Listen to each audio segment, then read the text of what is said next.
இந்த குணசாலியான ஸ்திரீயினுடைய செய்கைகள், செயல்கள், அவருடைய கிரியைகள், பிரயாசங்களை வேதம் பட்டியலிடுகிறது. அதை நான் ஒரு 4-5 நான் பிரிச்சிடுறேன் உங்களுடைய அறிவுக்காகவும் புரிதலுக்காகவும்.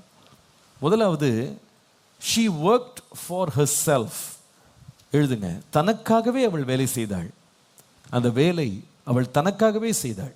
17ஆம் வசனம், தன்னை பலத்தால் இடைக்கட்டி கொண்டு தன் கைகளை பலப்படுத்துகிறாள் என்று பார்க்கிறோம். தனக்காக அவள் வேலை செய்ய தன் கரங்களுக்கு இடம் கொடுக்கிறாள். Number 2, she works for her husband.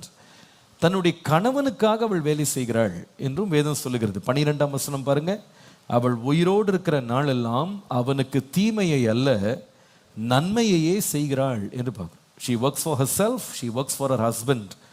மூன்றாவது, தன் வீட்டாருக்காக வேலை செய்கிற ஒரு பெண்ணாகி இவளை பார்க்கிறோம். she works for her household.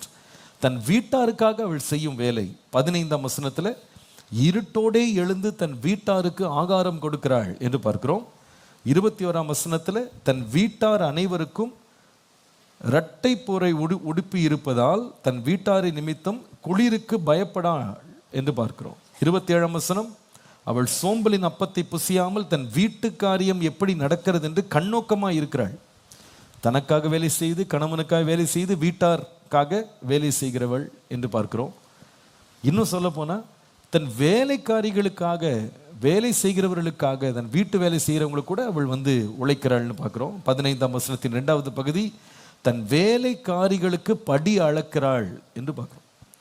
இன்னும் நீங்கள் வாசிப்பீங்களானா, ஏழைகளுக்கு கூட அவள் நற்கிரியை செய்கிறாள். 20ஆம் வசனம், சிறுமையானவர்களுக்கு தன் கையை திறந்து ஏழைகளுக்கு தன் கரங்களை நீட்டுகிறாள். இப்படி இந்த குணசாலியான ஸ்திரீயை நீங்கள் பார்ப்பீங்களானா, தனக்கு கொடுக்கப்பட்ட நேரம், தனக்கு கொடுக்கப்பட்ட பலன், தனக்கு கொடுக்கப்பட்ட வாய்ப்புகளை சோம்பலின் அப்பத்தை புசித்து படுத்து கிடக்காமல் கிரியை செய்கிற ஒரு பெண்ணாக இருக்கிறாள்.